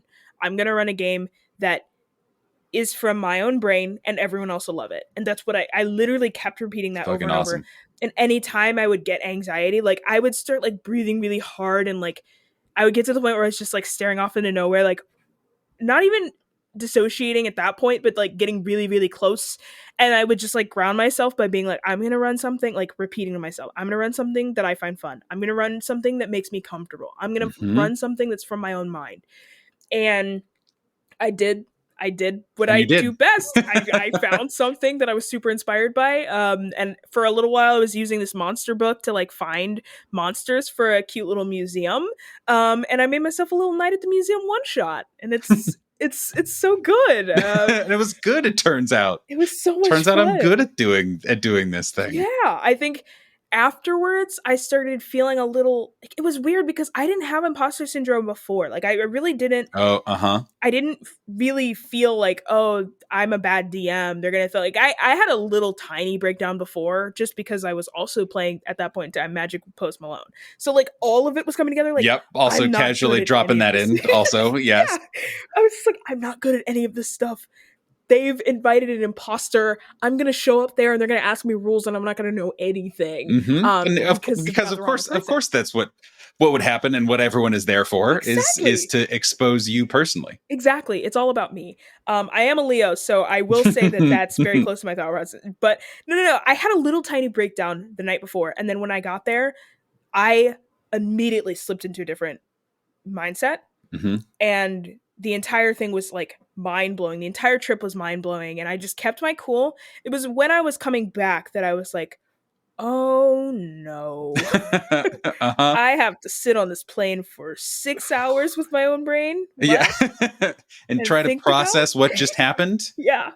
Because everyone was so nice, and like everyone was because they're just people. Like Sephi said like the most nice thing I've ever heard, like not even nice, but like funny thing I've ever heard, which is like, if you're ever worried about meeting someone because they're like a celebrity, just remember that everyone's had terrible diarrhea once. And, and that's enough, you know? And she said that to me before we did this thing. And I kept my cool the entire time. And afterwards, I wasn't even mind blown that like, I was like, oh my God, I just ran a game for like Josephine McAdam, for Matt Mercer, for Michael Sinclair, like all these people. It became more so, did that feel like an actual one shot? I started picking at things. Interesting. Like, oh, did I say that? You went into the physical running of the thing, as opposed to, did they like me and was it good? Like, did these two NPCs sound the same?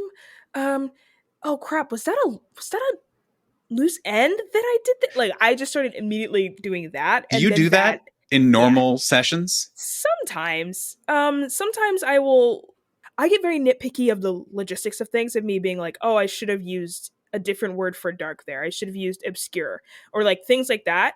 But I'm glad, because I've deprogrammed my brain from going to, I'm not good at being a DM, rather than it being there. I'm like, okay, I wasn't descriptive enough. I wasn't this enough. Like I could have described, like someone asked me what the room looked like after I described what the room looked like. I probably didn't do a good job of that. So it was really an honestly great experience. And even after that, it was good because I felt myself level out after that like plane ride. But it wasn't until like we started texting in the group chat afterwards, after I had gotten home, that I realized like everything was real. Like it had happened and I had done that, and I could tell people that I had done that. It was absolutely nuts. But it was super fun. We kind of all got into a group chat beforehand, and I asked them like, what kind of characters do you want to make? And like by now it's out, so you can go watch it, but like the characters that people came up with was just like, it was so much fun. Like we had two people that were like, oh, our characters are married. We got an old man, old woman, like they're freaks. And they run this, like one of them lifts and puts the pieces in place, and the other one is the curator for everything. So they always like argue about how things are placed and things like that. Like it was super, super dope. And then I just kept getting more and more chaotic suggestions for characters. And I was just like, yes, I could tell you don't play D&D often. Yes, please. Like it was so great. So it was super fun, and I kind of just it was really great because I got to do my normal DM thing, which is like I want to have a session 0. I want to make sure everyone knows my safety tools. I want everyone to know that I want to have comfort at the table over anything else. This is not for anyone but us. Yeah. If you That's want awesome. to stop and rewrite something at any point in time, we can totally do that. I'm good enough of a DM that if you suddenly need to like undo everything you just did, we'll figure it out. It's completely fine. And it was just one of those things where like it felt like a very natural, normal game. Mm-hmm. Everyone's people, so that makes sense. But still, Right. like it was just Everyone has diarrhea. Exactly, everyone has diarrhea. So it was just like a very normal, feel good, sit around the table. And I what made me more nervous was that it was one of my first times running D&D around a table in over a year. Sure. Yeah, that of course. made me more nervous than anything else. Yeah, So of course. that was it was really a really great experience. It was just one of those things that like I had not even been in the space fully a year, and to meet Matt Mercer was on my list, and to meet all these people and like go to LA one day and like be able to meet like Josephine, like Seffi, these are all things that I was like, one day I'll get there. Right. And like to just be flying there and to realize like, oh, I have to make a new goals list now. Yeah. It's like, yeah. oh my gosh. Yeah. And not only that, I have to make a new goals list, and then I have to check off all those things on the goal list because I've also surpassed all my goals there 10 times over. Yes. Well, then the other reason that I wanted to talk about that again, other than just it's fucking cool and I want to hear you talk about it, yeah, was like you said, you've been in the space for a year-ish, which is, I think, you just a slightly longer, I think, than we have, give or take. Yeah. And you've exploded. You've done so many cool things. You're gearing up to do so many cool things, collaborations. You're DMing for that fucking all-star cast of people. And you still haven't debuted your like the quote unquote signature Lexi thing yet, right? Yeah.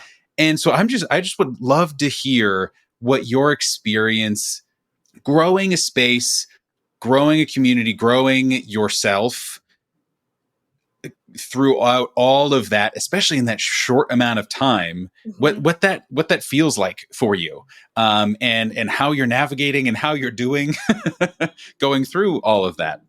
It's definitely weird. I will say it's weird because I have blown up on this side of Twitter and nobody from like my real life knows or cares. Yeah. It's a very interesting thing, the D&D space, because it's still a niche of a niche. And so it's kind of hard. It's very lonesome.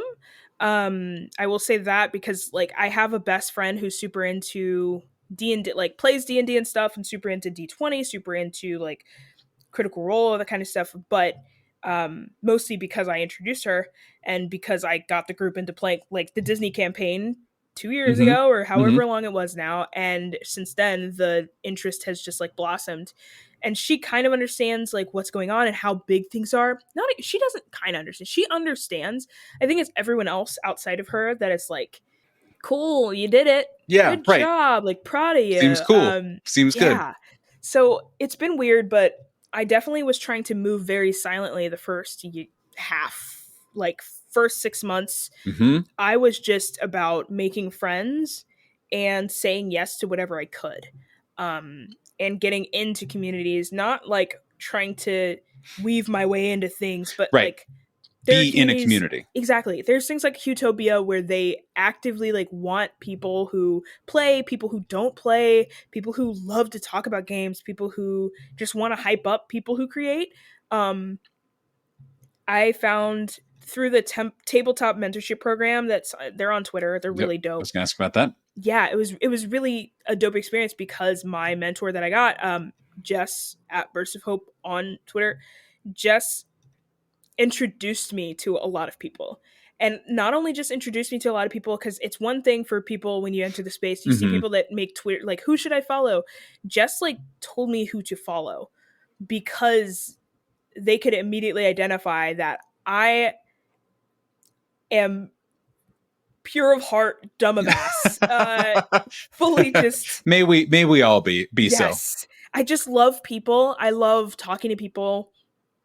But because of that, I can get a little bit sidetracked. I can get a little, not even just sidetracked, but I can be a little gullible. And so they immediately pulled all the stops and like told me who to follow, told me like started talking to me about where I wanted to end out and what my goals were by the end of our mentorship program, and so started pointing me in that right direction. And then kind of where I started was just like tweeting my opinions, like my actual opinions. And I never did any of like the follow Friday things. I'm not shaming anyone who does. I just never did them. I just started off with being like, damn, I kind of want to run a Schitt's Creek campaign. And that was the thing that like blew up first. And then I feel like you everything even after remember that tweet. Yeah. And I don't know why, but it was my pinned tweet for forever. Maybe so, like, maybe that's just what it was. I don't know. But yeah, like I tweeted it. Everyone, like people immediately started following me. People immediately started interacting with me over that. And I started talking to people. And I think people, by me just talking as myself and throwing my ideas out there and not being afraid, like, cool, steal it. Great. You did it. Good job. If you needed that badly, you needed it that badly. Yeah, I will give more. it to you. I got more stuff. Don't worry about it. I was just like, yeah, I was very unabashedly like, take the idea, do it. Like, this is what I'm thinking of. And willing to talk to people, which is something that I think that those like Follow Friday posts get correct, is like interact with people, talk to people, right? Say things and actually sound like yourself, and don't, just LOL at everything and be fake. It's like sometimes you're gonna be happy with something, sometimes you're gonna think something is over the top, like the best thing anybody's ever said in the world. Sometimes you're gonna be like, that was an okay idea, and you can just be transparent about it. Be a person. So like that's like fully what I tell people, because I get more recently I've had a lot of people come to me and be like, how did you get to do that? And it's like a very specific tone where it's like, yeah, it's different when someone's like, oh my gosh, how'd you do that? Like, that's so cool. Like, it's amazing that you got to do that. Where they believe you could have gotten there. They're just like, how did it go? Like, what? That's amazing. Versus, how did you get to do that? Where they're like doubting you as you're a big old question mark. They're like, how did you get to do anything outside of what I immediately already perceived you? Yes. As being we had able the same to do. thing for the Gizmodo article stuff. Exactly. Is like the vast majority of people, lovely, just genuinely so pumped, so excited. But then anytime that someone was not, it was like neon flashing lights of like, oh, I get your tone. I see where you're coming from. Yep. More recently, I've gotten people saying things like that. And the thing that I tell everyone is just being a good person will get you a long way.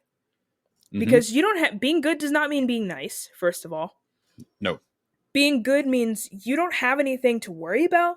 You don't have closets that you have to be like, oh no, hope nobody ever finds out about this. You don't have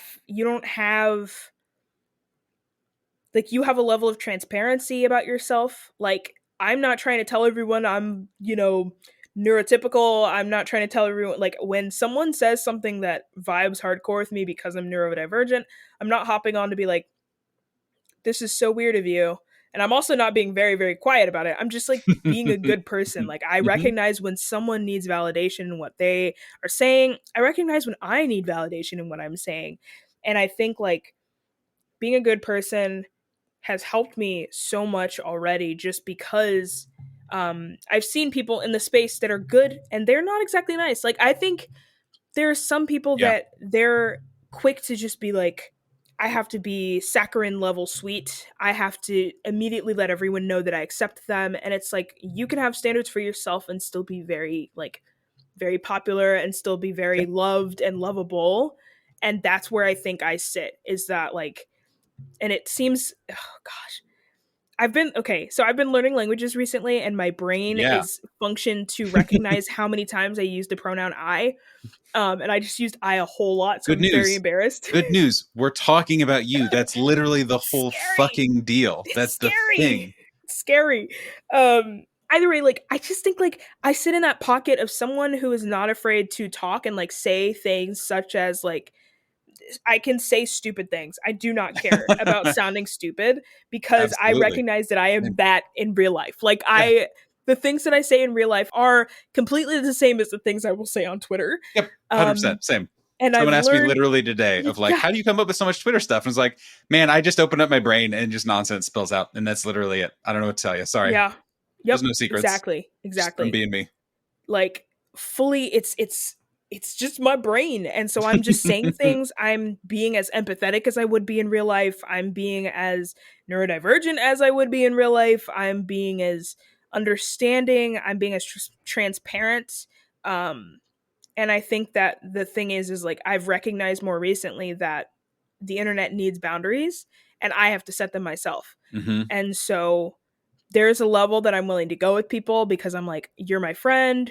There's a level I'm willing to go with people because I'm like, I met you on the internet and I don't really know you.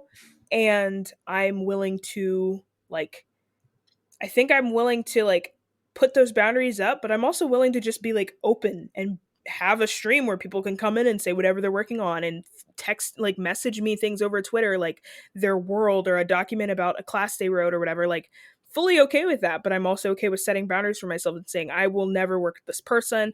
I will always prefer uplifting these voices. I Mm-hmm. will do these kinds of things. I have friends over here and I have a community here, and I need to recognize when this person is trying to approach me not as a community or not as someone who actually really likes me but wants to use whatever I'm Stuff. garnering right now. Yeah. So I think like over time I've just found my little pocket, and I think what people like is just like that I speak and I sound like myself, Mm-hmm. that That I you're a love person. people. Yep, love people, very empathetic, very understanding, and I don't always say the right thing.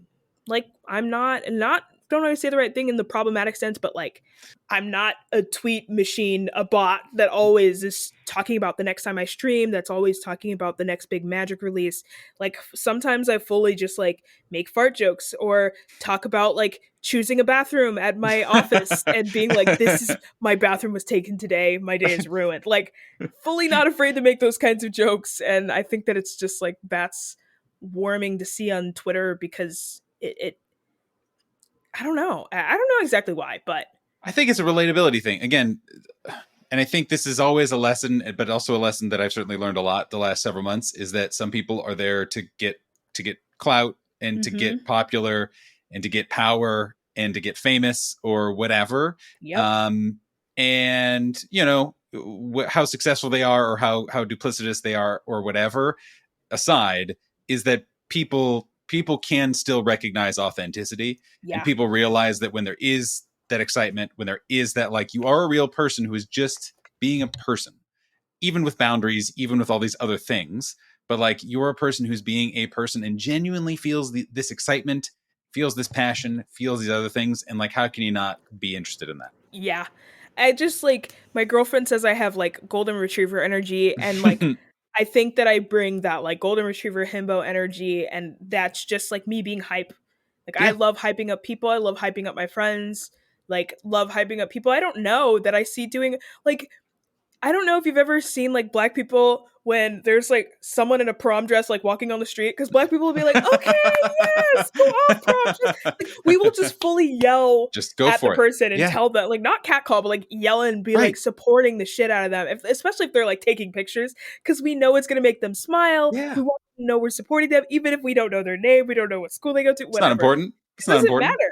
And so it's like that's the kind of thing I'm building. That's the kind of community I want. That's the kind of community I sit in, and the kind of Twitter I'm building where it's like, you did something today? Holy shit, that's amazing. Like, absolutely, I'm proud of you, because I Mm-hmm. want to be like, I would want someone to be proud of me if all I did today was woke up and showered. Mm-hmm. Like, we deserve so much grace and kindness as humans. And like, I think that I just have baked that into my brain so that every interaction I have hopefully comes off as like, I support the shit out of you because you were human and you got up and chose to do that thing today. Mm-hmm. And it was remarkable enough to you that you tweeted at me about it or came to my stream and said something to me about it. Like that means it's remarkable to me. Like, and I think that, like you said, it's easy to spot when someone's just like, oh my God, that's so amazing.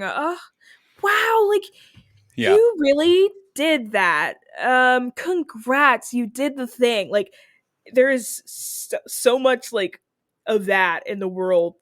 Um and I'd rather just be like, you built a clown barbarian? What? Yeah. You just say that to me. I I will need to tell see you it my feelings immediately. about these things. And if Yes. I don't tell you anything, I don't have any feelings about Exactly. Because I have big strong feelings about just about everything, even if I don't it. like something. Mm-hmm. So I'm more than willing to share that, and more than willing to have people that also share that. So I don't know. I think that that's been one of the reasons, is that I found my pocket of people that appreciate how enthusiastic I am about their work, and they're enthusiastic about mine. And instead of being extremely like positive or being extremely negative, where it's about like either success in the tabletop space or failure in Yeah. the tabletop space, I'm trying to just be a person, and I am glad that everyone's along for the ride of me, like figuring out D&D, figuring out other games, even figuring out game design, figuring out um music composition, figuring out like all of these things. Yeah. And the fact that people are like willing to sit there with me while I do that is like extremely, like, it means a lot. Yeah, it's cool as fuck. Yeah. Oh my It's gosh. really cool to find cool people who are willing to just exist around you. Yeah. It's nuts. And making friends is so hard. That's another whole conversation that doesn't have to happen. But like, it's fully just like friends. Friends Friends are are good. so hard. But yeah, And because friends are good, and like the shared experience is good, and like it's so good when you find good people. Mm-hmm. So good. Speaking of good people, you've mentioned several people already, and played with several people, it sounds like. But kind of who I'm always interested to know, because I feel like it's very can be very telling. What are some of those like heroes and mentors, or not even heroes is maybe too loaded of a term, but like tent poles, people who you Yeah. look at and say, I like them because of this reason, and I am inspired by them, or I am empowered by them, or whatever appropriate verbs you have to Yeah. throw at them. Yeah, definitely. I mentioned their name earlier, but Jess is like one of the lead people at Utopia. They're just amazing. They're one of those kind of people that like understand, and I say this every single time I tweet about them. They understand how my brain looks at things. Mm-hmm. And there's very few people that can do that, that understand that my brain is never looking at logistics. I want to do stuff. I want to do stuff, and I want to do it good, and that's about it. Yep. I don't think about like budget. I don't think about like, I think about time, but I don't really think about budget. I don't think about like, I don't do math. I don't do any of that kind of stuff. No science.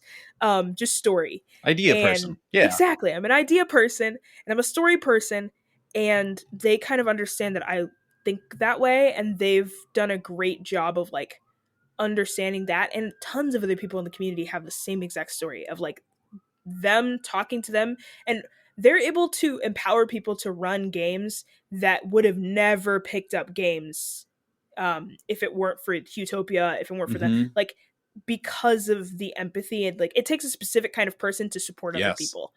I think that that's something that a lot of people don't think about, like, and I think that's why some of that false sugar when it comes to like people on Twitter that are like, I love helping people, I love doing that, you can point those people out specifically because it takes a certain level of like doing, and takes a certain level of outside of just like, you have to recognize who you can support and do it well.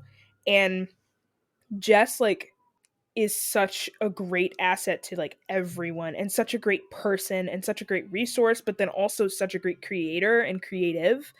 And they've like really helped culminate some of my senses when it comes to APs, when it comes to advertising, when it comes to budgets, things like that, like things I'm doing now that I would never have thought never have thought I'd have to do that, or never thought I'd have to do. Yeah, right. That's not part of planning a D&D campaign most of the time, is none of those things. Yep. And now I'm like, oh, I have to pitch. Now I have to come up with a budget. I got to think about, like, I got to figure out how my players are going to get paid, like, all that kind of stuff. And they're extremely helpful with seeing me as I am, and like talking to me on a level that I understand. Yeah, that's cool. To make it more obtainable. So it doesn't feel like, oh, pitching is something that I can never do. Or like I said a number, and like something that we talk about a lot is there are people, and I live in Ohio, so like there's a lot of people that when you prop up an idea, when you say, oh, I want to make a short film, I want to write a story, they poke holes because they think that they're helping you, because that's how a lot of Midwestern people that are not creative think, is like, well, what characters are going to use? Well, that's already been done. Actually, that sounds a lot like Star Wars. That sounds a lot like this.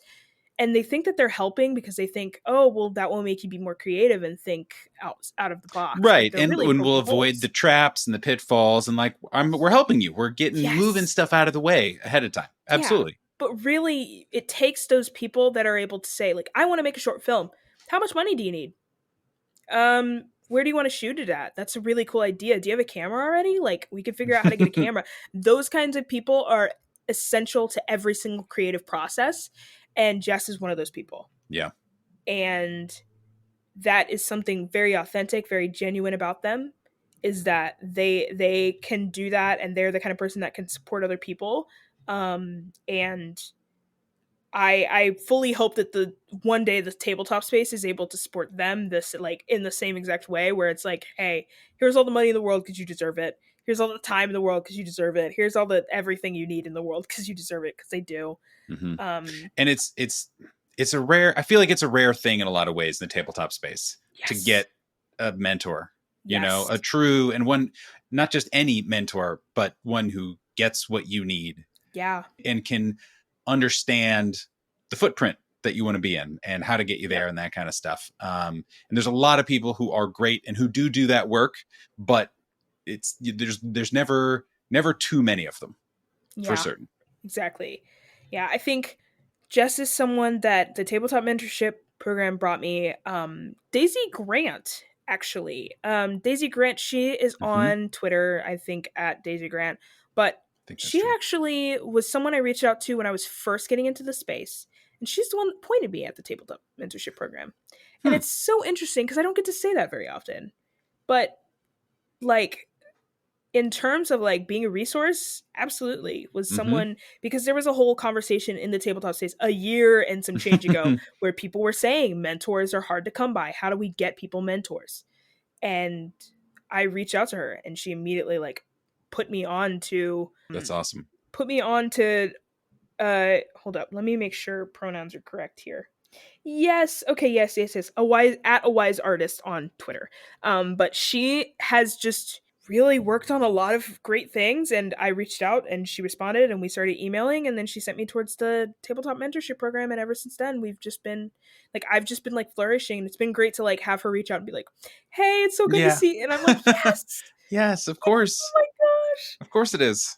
Yeah, I think in terms of, like, mentors, heroes, both of them, and then, like, I want to be Just when I grow up, and then out of scope people, like, people I'm not, like, directly in contact with but inspire me, encourage me. Orion D. Black, they're just dope. Creative director for D20. Correct. I think that's just a good one-word descriptor. Yeah. I am closer with them, and, like, we are friends, but I still consider them, like, a hero mentor. Abria Iyengar, big time. Jess and I had many conversations where I was like, I want to be like Abria. I want to have a summer of Abria. And then Fall of Lexi's coming. It's happening. It's I don't know. We'll workshop Fall the title. I don't like Fall of Lexi. It's not. I like it. Why not? Why not? Well, Autumn of Lexi. Yes. Okay, wait. Summer of Lexi and then Fall of Lexi is when I. Is when you get canceled. Yes, I get canceled. I'm planning. I'll get canceled for the worst take in the world. I'll be like, Checkers is better than D&D, and then they'll cancel me, and I'll be like, just done. This is it. I planned it. just as the arc that I plotted out years ago. Yes, exactly. But Abria Iyengar, absolutely big time. She stays in her pocket, and that's what I want out of life. That's literally it. She stays in her pocket, and people appreciate that about her. That's where I want to live. And then Brennan Lee Mulligan, big time. Just that was the DM that inspired me to make the campaign. It just recently ended, but, like, the campaign that I was running after the Disney campaign just inspired me big time. And I consider my style to be very similar to his. So a lot of my inspiration comes from being like, holy shit, like this other human exists. And sometimes he says things that make him feel like unreal, and I'm like, yeah, that's how, yeah.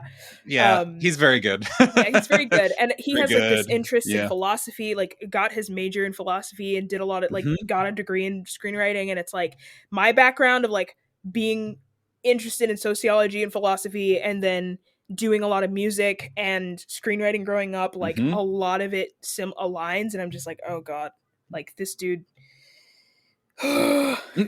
Just no words needed, just makes sounds. me breathe very hard, just like puff. What other higher compliment could there be? It's makes true. me breathe really hard. It's true. Just, I understand. I get it deeply. I think that's like there's so many more people than that like are even in the space that I'm like, I am inspired by this thing that you do. And I try to tell people very often, like, I am in awe of what you're doing because of this. J and B from Planet Arcana, I'm just gonna throw that out there. 100%. Yep. Heroes. Absolutely. Heroes. I want to be Reckless Attack is a better show because I listen to Planet Arcana. Yes. 100%. Okay, Nathan, I want you to know, you started that sentence and I almost leapt through the screen. I'm glad you edited it the way that you did. Not because I don't think Reckless Attack is a better show. Were you thinking that I was going to say Reckless Attack is a better show than Planet Arcana? I would never in a million bazillion years, and I know that at least Jay is listening to this episode right now. And I won't even joke about it. In fact, I will take this opportunity because Jay can't stop me. Is that I like Planet Arcana. Planet Arcana is one of the few actual play podcasts that I look at and I say, I could never do what you do. I could never do it as well as you do. Mm-hmm. And like, I won't say you are a better show than us, because that's not what you're supposed to do in magical positive thinking. This is true. But like, it's fucking amazing. Like, it's just like so breathtaking all the time. It's inspirational. Both of you are like inspirational.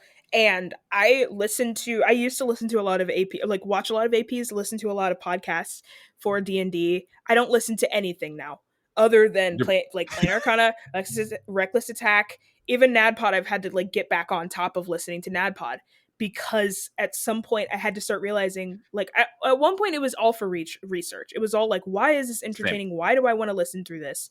Why do I want to watch this AP all the way through? What's actually good about this production, and what could they do better, and what would I do? And not enough people do. Not enough people do that, I think. Yeah, and I did a lot of that, and I think not enough people do. Yes, I watched a lot, and that's like that entire first half of my career was like watching the space and watching how people did it and researching and just figuring it out and figuring out where I wanted to sit when it came to what I do specifically. And not a lot of people do that. I immediately clung to both of your shows because of the quality, and I was like, if I ever do a podcast, this is where I'm going to, like, it's going to be like, I'm going to talk to both of them. I'm going to figure it out. And I just like, I could not understand how, like, I don't know, not a lot of DMs can make me actually like feel things and make me actually like care about characters 100%. And stuff. And y'all like have such a great aptitude towards that. So J and B are like bonkers at that. I mean, and so are the players, but like J and B are, that's one of the many ways wherein they shine, is that the characters they create are standout, exclusive, always like there's no dud NPC. Yep. Never. No opportunity is ever missed. Yep. Even if it's a big swing, even if it's a miss, which never happens, but like they would still be taking a swing at every single opportunity. And I deeply love that. It's nuts. But it's nuts. Both, I meant you too also, by the way. But anyways. I'm ignoring that. Yeah, do it. The last question that I had, because I've kept you for so fucking long. Thank you for being here. No worries. Is what are your goals? Like you said, you already said that you've already smashed goals that you've set, and pie in the sky goals. If I'd like to meet this person, and now that you are at what I view from the outside as an incredible turning point, where like show is launching, you're getting all kinds of fucking so exciting traction, and people are seeing you and are excited about your stuff because you're awesome and you create good stuff. But like, what do you have an idea of what the trajectory is specifically? Are you just kind of riding the wave, or where are you at? Yeah, I mean, right now I'm kind of riding the wave. I'm trying to get the Strix out there and be super hyped about that and Chrome and everything. Or kill Hmm. screen. But I think that like I still have this like goal of like not only just I really want, oh god, it's so hard to say these things out loud. Yeah, My absolutely. Of course it brain. is. It's so Yeah. difficult. I'm Yeah. so glad I am not the one being interviewed Yes, it's so hard. because because it's tough, especially when you get into the specifics. Yeah, So it's difficult. Understand entirely. exactly. Like I think that my biggest goal, I want to do live shows. I think that's my biggest goal. I think both for conventions where I pull up and I make a character and we work beforehand, but we do the whole charity, come on stage, work on play for hours kind of thing at like a Comic-Con situation. That would be a big dream. I think running for a Comic-Con situation would be a big dream. Um I want to be on D20 so bad. Hmm. Not only just You'd crush, by the yeah, way. I think Just I would. all you would. You would. Yep. I Yeah, I mean, think like, I'm glad that you're saying that because, like, correct. That is yes. a true statement. I think D20 would be a goal, and then working for them would be a goal as well. I think that that's like a big thing. My brain is like I want to do that so bad. Yeah, and you Um want to be in the tabletop space like as a job. yes, I think that's my end goal. Hmm. I really like the process of, like you said, I want to do the thing where I have a show idea, I throw the pie in the sky, and everyone says, how do we catch it? Yeah. And everyone looks around and says, cool, let's figure out how to make this happen. And then we get to work doing that. And I work alongside everyone doing that. I would love to just work in a place where I could throw things out there and run games of my dreams, be part of games of my dreams, but then also like have my hand in all of the behind the scenes stuff. Yep. And I think that that's my end goal, is to very Hmm. much like have a spot, have a space where people love to watch the stories that I'm telling, and they're excited to see what I do next, and I get to make and be proud and continuously make. Hmm. Um, I think it'd be really cool one day to have my name in a WotC book, to have my name as like a writer or Hmm. consultant or whatever in a WotC book. I think that'd be really cool. Yeah, I think a lot of my things center around performing still, and center around being the person who is just like able to perform, able to kick it, able to be a professional black nerd. Like that's where my landing spot is. I want to be a Hmm. professional black nerd. I want to like Hmm. be able to go to movie screenings and talk about movies and do podcasts and like Yeah. Do all go the on things. shows, host things, perform and act and stuff, and still run these D&D games and be a part of D&D games and have that be like a daily thing that I do as my job. So I think that's like my end goal, is to land somewhere in there. Game design is super interesting too, but I think like my calling and my passion is very much like taking the systems and then like writing the stories that Hmm. amplify what the system's doing. So Hmm. I think that's where I want to sit. Seems fucking good and appropriate. I'll put it that way. That Yes. that is. I know that it's fucking obviously different in that there's bills to pay and all this other stuff. But like, if it helps, you are already in a place where hopefully you feel that many of those things are true. Yeah. Where there are a lot of people who want to see the shit that you're doing and are there for it and are just like, yep, cool, whatever's next, that'll be great. Let's saddle up. Absolutely, let's do it because Lexi's doing it. Yeah. Yep, done. Absolutely. I hope that you feel that frequently because you deserve to, because it is true. Thank you. Let's just hope that the D&D thing sticks around for another, I don't know, 30 years. Yeah, So right. that A I career can, amount of time. yeah, that'd be pretty great. Like I can move on to anything after that. Like I can move on to film writing or whatever from D&D, but I think like the goal right now is quit the day job and be able to tell stories for a living, and Yeah. be able to have friends that also tell stories, that tell stories along with me, and we just talk about human experience without me having to write out a full script and pitch the script to someone and Yeah, just do do it. all that kind of stuff. Just do the thing. Exactly, Absolutely. exactly. Lexi, You've made it to the lightning round, finally. I'm ready. After the marathon conversation that we've already had. I'll give you the usual preamble. This is freeform. It is on you. I will try my best not to interject unless I am forcibly compelled to. You can say one-word answers, totally reasonable. You can say whole long, spiels, get on a soapbox, say whatever you need to say. I will ask no follow-up questions again, unless there's some that I have to. But it is yours to do with as you will. And you can also just say, yep, don't have a good answer for that. Perfect. Are you ready? I'm so ready. Is your glass half full or half empty? Of what? That's it. What excites you creatively, spiritually, or emotionally? People. Conflict. Passion. Hatred. Strong feelings. That's it. What does not excite you creatively, spiritually, or emotionally? Oof. Marvel. But Marvel before this year. Anything before this year is just a dud for me. What is your favorite sound? I really like wood carving. Wood carving. Yeah, that's a really good one. Yeah, I've been watching, I've been coming across a lot of those, like the ones where you have like the really intense things. And it's just that ka-thunk, that thunk. Oh, absolutely. So good. Yes. What sound do you hate? Chewing styrofoam. Hmm? I politely ask anyone within the vicinity. I'm like, hey, so sorry. You have to take that outside, shut the door, and I'm going to turn on music. Yeah, and I'm going to pretend you don't exist. Yes. It's fucking same. Literally same. What is your favorite word? Labyrinthine. Yes. What is your least favorite word? Flummox. What tabletop role-playing game or D&D monster have you not faced or run that you would love to?